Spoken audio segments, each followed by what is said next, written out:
Hello, আজকে আমি কথা বলবো হিরো এক্সপালস 200 4B প্রো নিয়ে, যেটা আমি ইউজ করছি গত 2 মাস ধরে। আর প্রায় 6000 কিলোমিটার রাইড করে ফেলেছি। তো welcome back to our new blog. ভিডিওটা শেষ পর্যন্ত দেখো, এটা কোনো প্রমোশনাল ভিডিও নয়। ভিডিওটি ভালো লাগলে লাইক, কমেন্ট, শেয়ার। ইউটিউব হলে সাবস্ক্রাইব আর ফেসবুক হলে ফলো করে নিও। হিরো এক্সপালস 200 4B প্রো, যেটার হাইট নিয়ে বলবো, সেটা হচ্ছে 885 mm হাইট হওয়ার জন্য যাদের হাইট ইস্যু আছে, যাদের হাইট 5 ফুট 10-এর নিচে, তাদের জন্য একটু অসুবিধে হতে পারে। কিন্তু তার ও 5 ফুট 10-এর ওপরে যারা, তাদের কোনো রকম কোনো প্রবলেম হবে না। হ্যান্ডেল করতে প্রথম প্রথম একটু অসুবিধা হতে পারে, কিন্তু আস্তে আস্তে ঠিক হয়ে যাবে। আর সব থেকে বড় কথা, হাইট কোনো ম্যাটার করে না যদি টেকনিক গুলো জানা থাকে, তাহলে হাইট ম্যাটার করে না। বাইকের মাইলেজ মাইলেজ ফাটাফাটি, প্রায় 40 কিলোমিটার/লিটার মাইলেজ হবে। অ্যাডভেঞ্চার বাইক হিসেবে অনেকটাই বেশি, 200 সিসি হিসেবে অনেকটাই বেশি। খুব ভালো মাইলেজ পারফরমেন্স আমি পেয়েছি। অনেকটা লম্বা রাইড করেছি এইবার। মানে আমরা কলকাতা থেকে বেরিয়ে শিলিগুড়ি, শিলিগুড়ি থেকে লাভা, লাভা থেকে ঋষভ, ঋষভ থেকে লোলেগাঁও, লোলেগাঁও থেকে কোলাখাম, কোলাখাম থেকে পেডং, পেডং থেকে গ্যাংটক, গ্যাংটক থেকে নাতুলা, নাতুলা থেকে নাথাংভ্যালি, নাথাংভ্যালি থেকে শিলিগুড়ি, শিলিগুড়ি থেকে কার্শিয়াং, কার্শিয়াং থেকে আবার দার্জিলিং, দার্জিলিং থেকে আবার কার্শিয়াং, কার্শিয়াং থেকে কলকাতায়। তো এই লম্বা জার্নিতে আমাদের মোটামুটি পেট্রোল লেগেছিল প্রায় 5000 টাকার মতো। অনেকটাই কম, অন্যান্য অ্যাডভেঞ্চার বাইকের তুলনায় অনেকটাই কম। 200 সিসি, কিন্তু এটাতে কোনো রকম কোনো প্রবলেম হয়নি।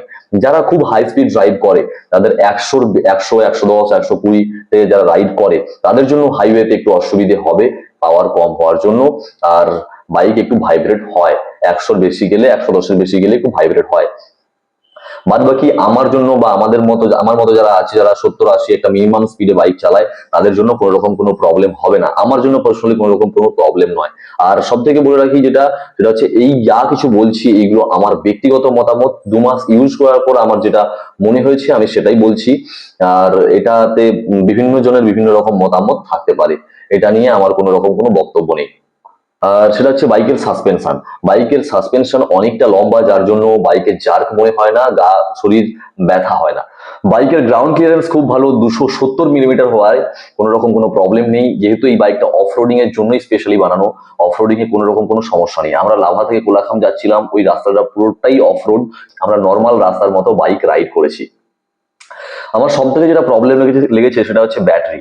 ব্যাটারি নিয়ে অনেকেরই সমস্যা নাকি হয়েছে আমি শুনেছি, এবং অনেকে কমপ্লেন করছে। তো তার জন্য ব্যাটারিটা চেঞ্জ হয়ে যাচ্ছে। আমি এখনো কমপ্লেন করিনি, আমি সার্ভিস সেন্টারে গেলে এটা দেখবো। যদি চেঞ্জ হয় সেটা অবশ্যই তোমাদের জানাবো।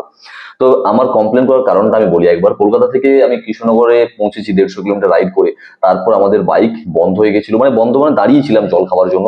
কিন্তু তারপর যখন স্টার্ট করছিলাম, আর স্টার্ট হচ্ছিল না।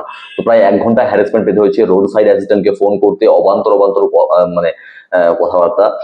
বলে যে বাইক কেনার সময় যে মানি রিসিপ্টটা পেয়েছিলাম সেটা পাঠাতে হবে, ওটার ফটো পাঠাতে হবে, আর না হলে প্রিপেড করতে হবে। আগে একটা লামসাম 4-5 হাজার টাকা পাঠাতে হবে, তারপর লোক আসবে। তো এটা একটা বড় প্রবলেম ফেস করেছিলাম ব্যাটারির জন্য। তো যেটা সত্যিই বড় প্রবলেম হয়ে গেছিল, কিন্তু যেহেতু কিক স্টার্ট আছে, যার জন্য এটা আমরা বেরিয়ে গেছিলাম। তো 1 ঘন্টা ওখানে আমাদের হ্যারাসমেন্ট পেতে হয়েছিল। তো সেই ব্যাটারি একটা সমস্যা আছে, এটা নিয়ে কথা বলবো। সার্ভিস সেন্টারে কি হচ্ছে অবশ্যই তোমাদের জানাবো। আর মোটামুটি ওভারঅল পারফরমেন্স সমস্ত কিছু, মাইলেজ, সাসপেনশন, বাকি স্পিড, ভাইব্রেশন, সমস্ত কিছু আমি বললাম।